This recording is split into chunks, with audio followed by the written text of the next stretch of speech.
ସାଆନ୍ତାଣୀଙ୍କର ଟାଣୁଆ ହୁକୁମ ଜାରି।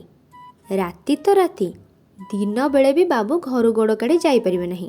କିଆଁ ଯିବ? କ'ଣ ଲୋଡ଼ା? ଯାହା କରିବାକୁ ହେବ ଘରେ ବସି କର। ଲେଖ, ପଢ଼। ଖବରଦାର ବାହାରକୁ ବାହାରିବ ନାହିଁ। ସକାଳ 7ଟା ଅନ୍ଦାଜ ବେଳ ହେବ। ବାବୁ ଚନ୍ଦ୍ରମଣି ପଟ୍ଟନାୟକ ଦାଣ୍ଡ ଦ୍ୱାରା ଆଗ ସଡ଼କରେ ବୁଲୁଛନ୍ତି। ହଠାତ୍ ଅନେଇ ଦେଖିଲେ 400-500 କଦମ ଦୂରରେ ଗୋଟିଏ ଲୋକ ଛିଡ଼ା ହୋଇ ତାଙ୍କୁ ଏକ ଧ୍ୟାନରେ ଅନାଇଛି। ବାବୁଙ୍କ ନଜର ତା ଉପରେ ଯେମିତି ପଡ଼ିଛି, ସେ ହାତ ଠାରି ଡାକିଲା। ବାବୁ ଭଲ କରି ଅନାଇ ଦେଖିଲେ, ଓହୋ, ଏ ତ ସେଇ ଭଦ୍ରକିଆ ଟୋକାରେ। ଟୋକାଟା ବାବୁଙ୍କ ହାତରେ ଚିଠି ଖଣ୍ଡେ ଜାକି ଦେଇ ଝଟ ପଡ଼ି ଚାଲିଗଲା। ବାବୁ ଚିଠି ଖଣ୍ଡ ମୁଠେଇ ଧରି ପଢ଼ିଲେ ନାହିଁ।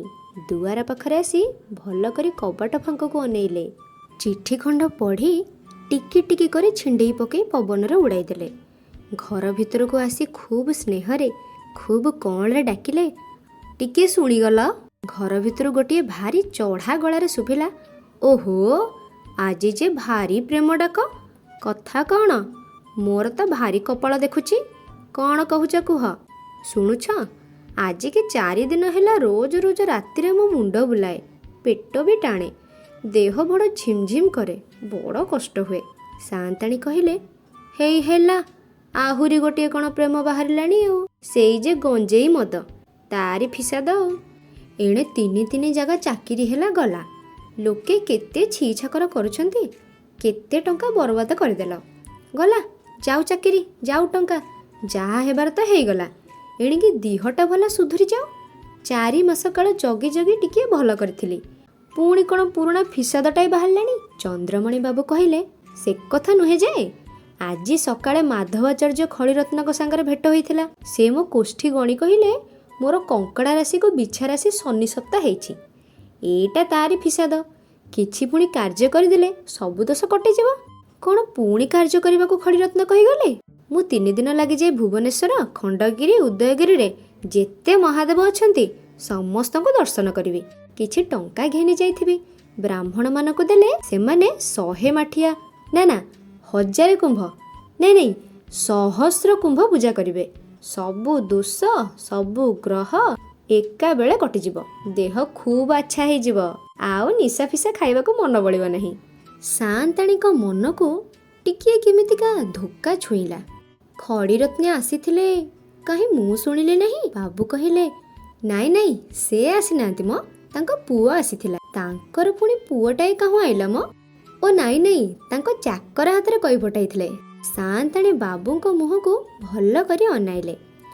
ମନେ କଲେ ଏସବୁ ମିଛ କଥା।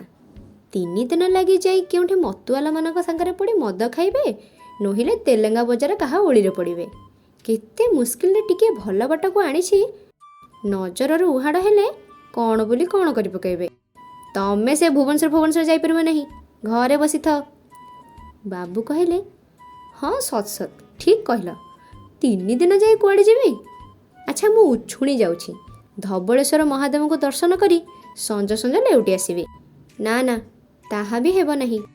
ଆଚ୍ଛା, ନହେଲା ନାହିଁ। ଖଡ଼ିରତ୍ନେ ଏ କଥା ବି କହିଛନ୍ତି, କୁଆଡ଼େ ନ ଯାଇ ମହାଦେବଙ୍କୁ ଧାରଣା କଲେ ସବୁ ରୋଗ ଛାଡ଼ିଯିବ। ଜ୍ୟୋତିଷେ କହିଛନ୍ତି, ପୁରା 5 ପହର କାଳ ଖଣ୍ଡେ ବଡ଼ କମ୍ବଳ ଘୋଡ଼ି ହେଇ ମୁହଁ ମାଡ଼ି ଲମ୍ବ ହୋଇ ଶୋଇପଡ଼ିବି। ଆଉ କିଛି କଥା ମନରେ ନ କରି ପୃଥିବୀରେ ଯେତେ ଠାକୁର ଦେବତା ଅଛନ୍ତି ସମସ୍ତଙ୍କୁ ଧ୍ୟାନ କରୁଥିବେ।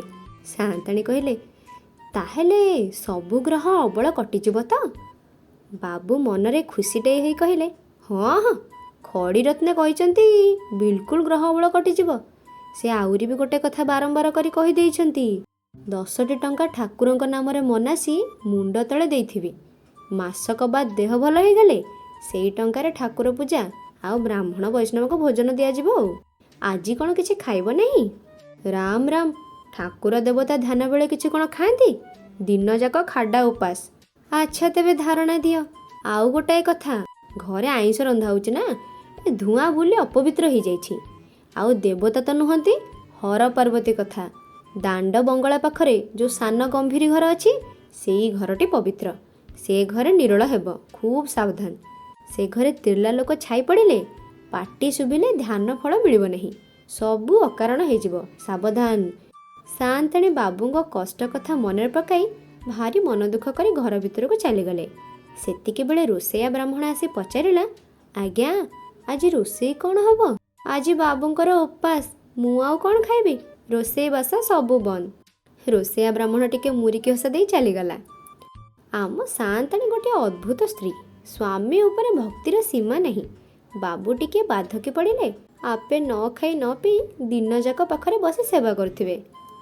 ହେଲେ ସାଆନ୍ତାଣୀଟା ବଡ଼ ଭଲ, ବଡ଼ ଲୋକ ଝିଅ, ବଡ଼ ଲୋକ ବୋହୂ, ମନ ବି ସେଇପରି ବଡ଼, ମାତ୍ର ଟିକିଏ ରାଗି, ମୁହଁଟା ବଡ଼ କଡ଼ା ଆଉ। ବାବୁ ମକରା ଚାକର ଟୋକାକୁ ଦାଣ୍ଡପଟକୁ ଡାକି ଖୁବ୍ ତୁନି ତୁନି ଖୁବ୍ ସାକୁଲେଇ କହିଲେ, ଶୁଣ ମକୁରୁ, ଗୋଟାଏ କାମ ମୋ ପାଇଁ କରିବୁ? ଏଇ କମଳ ଖଣ୍ଡ ଘୋଡ଼ି ହେଇ ଗମ୍ଭୀର ଭିତରେ କବାଟକୁ ଆଉଜି ଶୋଇଥା। ରାତି ଘଡ଼ିକ ସରିକି ମୁଁ ଲେଉଟି ଆସିବି। ସେତେବେଳେ ଯାଇ ଶୋଇଥିବୁ। ଖବରଦାର ଘରୁ ବାହାରିବୁ ନାହିଁ। ଆଜ୍ଞା ନାଇଁ ନାଇଁ, ମୁଁ ପାରିବି ନାହିଁ। ସାଆନ୍ତାଣୀ ଗାଳି ଦେବେ, ଖପା ହେବେ। ବାବୁ ଖପା ହେଇ କହିଲେ, ଦୁଷ୍ଟ ଭୂତ, ମୋ କଥା ଶୁଣିବୁନି? ଜାଣୁ ବାଡ଼େଇ ପକେଇବି। ହେ ନାହିଁରେ ମକୁରୁ, ମୁଁ ତୁଚ୍ଛା ଟାପରା କରୁଥିଲି। ଦେଖ ମକୁରୁ, ତୁ କେନ୍ଦ୍ରାପଡ଼ା ମାମୁଁ ଘରକୁ ଯିବୁ କହୁଥିଲୁ, କାଲି ଯିବୁ। 4 ଦିନ ଛୁଟି ଦେଲି। ଏଇନେ 4ଟା ଟଙ୍କା ଖର୍ଚ୍ଚ କରିବୁ, ଆଉ ତତେ ଗୋଟାଏ ଅଙ୍ଗା କିଣିଦେବି।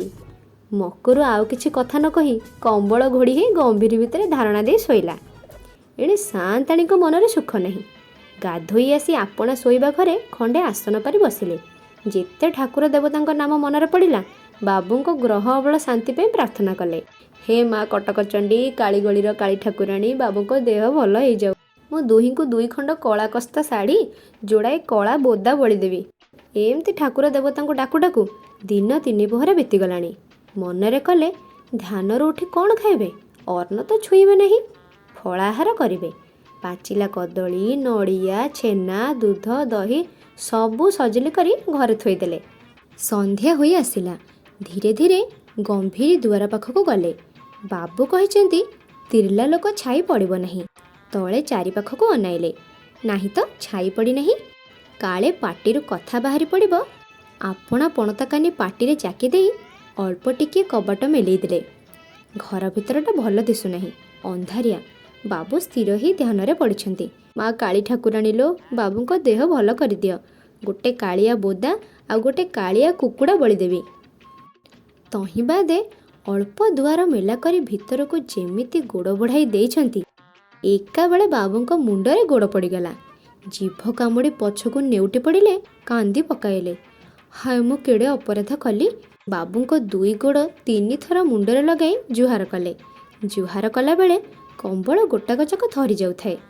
ହାୟ ହାୟ, ବାବୁ ଝାଳରେ ବୁଡ଼ିଗଲେଣି। ପଣତକାନିରେ ଗୋଡ଼ ପିଠି ଭଲ କରି ପୋଛିଦେଲେ। ମୁହଁ ପୋଛିବାକୁ ଯାଇ ଦେଖିଲେ, ମୁଛ ହାତକୁ ଲାଗିଲା ନାହିଁ। ଏ କ'ଣ? ବାବୁଙ୍କର ମୁଛ କାହିଁ? 2 ଥର ଅଣ୍ଡାଳିଲେ, 3 ଥର ଅଣ୍ଡାଳିଲେ, ନାହିଁ ତ ମୁଛ କାହିଁ? ଭାରି ସନ୍ଦେହ ହେଲା। କବାଟଟା ଭଲ କରି ମେଲାଇ ଦେଇ ଅନାଇଲେ। କମ୍ବଳଟା ଟାଣି ପକାଇଲେ। ଭାରି ରାଗି ଯାଇ ପଛକୁ ଡେଇଁ ପଡ଼ି ପାଟିଟାଏ କରି କହିଲେ, ଡାଙ୍କୁଣି ଖିଆ ଅଳପାଇସା ନଈଶୁଆ, କିରେ ମକରା, ତୁ ଏଠି କିଆଁ ପଡ଼ିଛୁ ରେ? ତାପରେ ମକରା ଅବସ୍ଥା କ'ଣ ହେଲା ଆଉ ଜମିଦାର ବାବୁଙ୍କର କ'ଣ ହେଲା ଜାଣିବା ଆଗାମୀ ଅଧ୍ୟାୟରେ। ଯଦି ଭିଡ଼ିଓଟି ଭଲ ଲାଗିଛି ତାହେଲେ ଲାଇକ୍, ସେୟାର, ସବସ୍କ୍ରାଇବ୍ ନିଶ୍ଚୟ କରନ୍ତୁ।